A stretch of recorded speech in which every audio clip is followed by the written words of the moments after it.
Hi, so I'm Mackenzie. I'm going to be talking about bullying with special education. I'm going to go through a couple things, and at the end we will be watching a video. So bullying, what is it? Bullying is an unwanted or aggressive behavior among school-aged children that involve a real or perceived power imbalance. The behavior is repeated or has the potential to be repeated.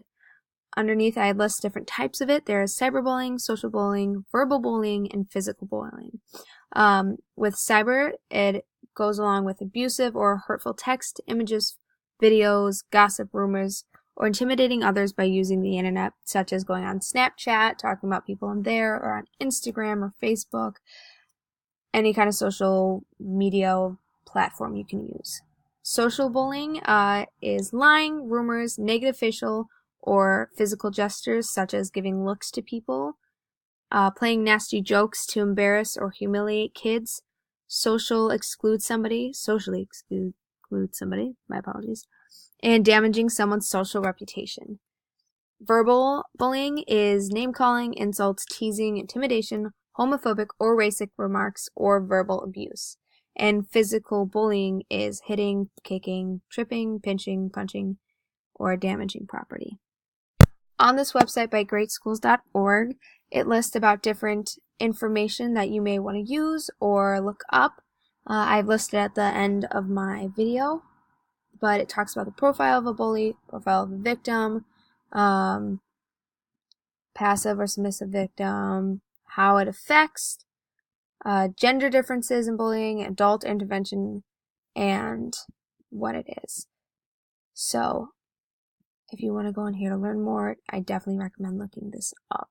Another great website is by stopbullying.gov. It also talks about what bullying is. They go imbalance of power. So kids who usually bully is their use of their power, such as physical strength or access to embarrass kids with information, or if they're a very more popular reputation. They also talk about again the different types of bullying, which I've listed. They go on. There's a couple other more detailed information through this, where and when it can happen, the frequency of bullying. Yes.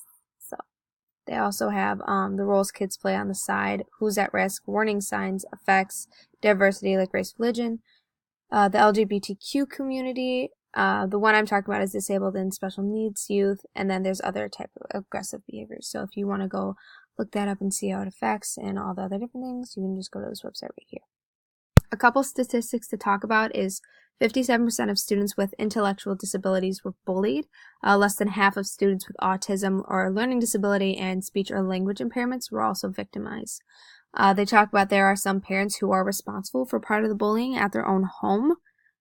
There's also students with disabilities have a higher risk of bullying in a mainstream classroom as well. Some risk factors with bullying involve physical vulnerability, social skill challenges, intolerant environments, and they may be led to bully other kids as well.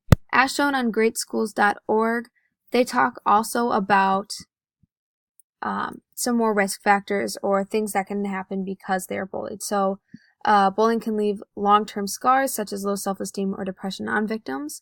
Students who bully others are especially likely to engage in other antisocial and delinquent behaviors. Bullying may contribute to a negative or social climate, and bullying is a widespread problem among schools. They talk about how there's a survey between 4th and 6th graders in several states, including 25% of all students have been bullied at least several times within the past 2-month period. About 10% have been bullied at least once a week. 1 in 5, which is 20% of children, have been reported taking part in bullying another student at least several times within the last 2 months. Okay, so now we're going to watch a quick little video on bullying. This talks about people who are being bullied in England, but it also contributes some facts and information about kids who have disabilities and are being bullied as well. Ugly, idiot, spastic, retards, cripple, slow, one leg, fat. Bullying hurts and humiliates. 1 in 2 children in England worry about school bullying. Students who are seen as different are the ones most likely to be bullied. Recent research has revealed that at age 7, children with disabilities are more likely to be bullied all the time by their classmates. Children with special educational needs are also twice as likely to be bullied compared to those with no known disabilities. At age 15, young people with disabilities are at a higher risk of being excluded from friendship groups and experiencing cyberbullying, with classmates sharing embarrassing photos and spreading rumors on Facebook or Twitter. Students with special educational needs face the same risk. They are also more likely to be threatened or suffer physical violence. Children and young people who are bullied end up feeling isolated and alone. They are more likely to skip class, run away from home, and self-harm. The scars of bullying stigma can last for a lifetime. Victims face a higher risk of being depressed in adulthood and of faring worse in the labor market. Many victims don't speak about their experiences. It doesn't have to be that way. Nobody should put up with bullying. We might all be different, but deserve to all be treated equally. Whether you face or witness bullying, reach out and make a noise. Share this video and help put an end to bullying.